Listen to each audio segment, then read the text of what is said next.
എൻ്റെയൊക്കെ ഒരു അഭിപ്രായത്തിൽ പറഞ്ഞാൽ അക്ഷരം എഴുതേണ്ടത് ഒന്നുകിൽ മണ്ണിൽ തന്നെ വേണം, അല്ലെങ്കിൽ അരിയിൽ തന്നെ വേണം.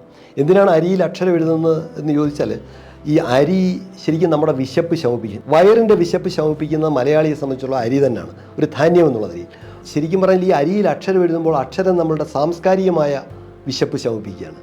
സാംസ്കാരികമായ ഒരു ഔന്നത്യത്തിലേക്കാണ് ഈ അക്ഷരത്തിലൂടെ നമ്മൾ കടന്നു ചെല്ലുന്നത്. അപ്പോൾ അതും ഒരു തരത്തിൽ പറഞ്ഞാൽ ഒരു വിശപ്പ് ശമിപ്പിക്കൽ തന്നെയാണ്. രണ്ടും രണ്ട് രീതിയിലാണ് എന്നുള്ളതേ ഉള്ളൂ. പിന്നെ എന്തുകൊണ്ടാണ് മണ്ണിലെഴുതണം?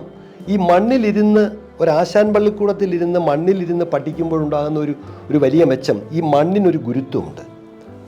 ഈ മണ്ണിൻ്റെ ഗുരുത്വാകർഷണ ശക്തി ഉള്ളതുകൊണ്ടാണ് നമുക്ക് ഈ രീതിയിൽ നമുക്ക് മണ്ണിൽ നിൽക്കാൻ കഴിയുന്നത്. ഈ ഗുരുത്വം തെറ്റുമ്പോൾ, അതായത് റിച്ചർ സ്കെയിലിൽ ഒരു 5 മുകളിലേക്ക് ആ റിച്ചർ സ്കെയിലിൻ്റെ ഗ്രാഫ് പോകുമ്പോഴാണ് മണ്ണൊന്ന് തരിക്കുകയും പലപ്പോഴും നമ്മൾ പറയാറില്ലേ, നമ്മൾ ഈ ഇരിക്കുന്നവർ നേരെ മണ്ണിനടിയിലേക്ക് പോകും.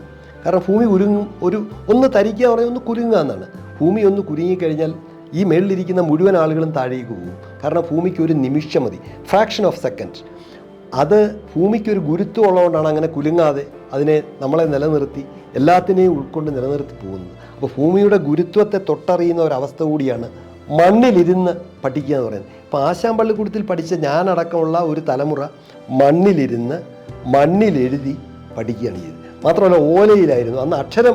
നമ്മൾ പേന പോലും അല്ല ഉപയോഗിക്കുന്നത്. ഈ പനയോല ഉണക്കിയിട്ട് അതിൽ നാരായം കൊണ്ട് എഴുതിയിട്ട് അതിൽ മഞ്ഞൾ തേച്ചോ അല്ലെങ്കിൽ കരി തേച്ചോ അക്ഷരം കുറച്ചുകൂടെ തെളിച്ചമുള്ളതാക്കി മാറ്റിയിട്ട് അതാണ് നമ്മൾ പഠിച്ചിരുന്നത്. അവിടെ എല്ലാം എന്താണ്, ഒരു പ്രകൃതിയോട് ചേർന്ന നന്മയുടെ ഒരു അംശം ഉണ്ടായിരുന്നു. പക്ഷേ അതിൽ നിന്ന് മാറി നമ്മൾ ടാബിൽ അക്ഷരം എഴുതുമ്പോൾ ഈ കുട്ടി ആരാവുന്നു. ഇപ്പം തന്നെ നമ്മുടെ കുഞ്ഞുങ്ങൾ നോക്കൂ, നമ്മുടെ കുഞ്ഞുങ്ങൾ മണ്ണിൽ ചവിട്ടുന്നില്ല. ശരിക്കും പറഞ്ഞാൽ രാവിലെ കുഞ്ഞുങ്ങളെ ഒരു ഉൽപ്പന്നം പോലെ നമ്മൾ ഒരു ചാക്കുകെട്ടെടുത്ത് ഒരു വാഹനത്തിൽ വയ്ക്കുന്ന പോലെ ഈ കുഞ്ഞ് ഈ സകല വേഷഭൂഷാദികളോടുകൂടി മണ്ണിൽ ചവിട്ടാതെ ഈ ടൈയും ഈ കാലയിൽ ഇതൊക്കെയെല്ലാം ഇട്ട് മണ്ണുമായി സ്പർശമില്ലാതെ അവൻ വലിയൊരു പണ്ടക്കെട്ടുമായി ഈ വാഹനത്തിൽ കയറുകയാണ്. വാഹനത്തിൽ നിന്ന് നേരെ ഈ കുഞ്ഞ് ചെന്നിറങ്ങുന്നത് സ്കൂളിൻ്റെ ഉമ്മറത്തെ വരാന്തയിലാണ്. അപ്പോൾ അവൻ മഴ കാണുന്നില്ല, മഞ്ഞ് കാണുന്നില്ല, വെയിൽ കാണുന്നില്ല, അവൻ പരിസരം കാണുന്നില്ല, മണ്ണിൽ തൊടുന്നില്ല. അങ്ങനെയാണ് ആ കുഞ്ഞ് വളരുന്നത്. അപ്പോൾ മണ്ണിൽ തൊട്ട് വളരാൻ നമ്മൾ അവനെ അനുവദിക്കുന്നില്ല എന്നതാണ് സത്യം. മണ്ണിലൊന്ന് ചവിട്ടട്ടെ നമ്മുടെ കുഞ്ഞ്, അപ്പോഴാണ് അവൻ നല്ല മണ്ണിൽ ചവിട്ടുമ്പോഴാണ് നമ്മൾ യഥാർത്ഥ മനുഷ്യരായി മാറുന്നത്. അപ്പോൾ മണ്ണിൽ ചവിട്ടാതെ കുഞ്ഞുങ്ങൾ വളരുന്നു. അവിടെയാണ് ഞാൻ പറയുന്നത്, വെറുതെ എഴുതാൻ ടാബ് മതി എഴുതാൻ. ടാബിൽ എഴുതുന്നതുകൊണ്ട് എന്താ കുഴപ്പമെന്ന് ചോദിച്ചാൽ, പുതിയ കാലത്ത് ടാബിൽ എഴുതുന്നതുകൊണ്ട് ഒരു കുഴപ്പമില്ല. എത്രയോ പേർ ടാബിലാണ് ഇപ്പോൾ എഴുതുന്നത്. പക്ഷേ അക്ഷരം, അതായത് നമ്മൾ ഒരു മനുഷ്യൻ്റെ ജീവിതത്തിലേക്കുള്ള ഒരു കുട്ടിയെ നമ്മൾ ജീവിതത്തിൽ ആദ്യമായി അക്ഷരത്തിലേക്ക് പ്രവേശിപ്പിക്കുകയാണ്.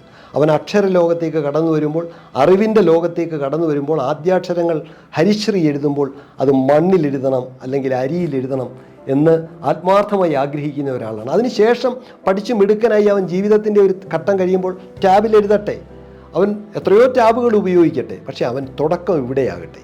നമ്മൾ ആ തുടക്കം തെറ്റണ്ട, അത്രയെങ്കിലും നമ്മൾ ചെയ്യണ്ടേ, അത് ചെയ്യണം എന്നാണ് എൻ്റെ അപേക്ഷ.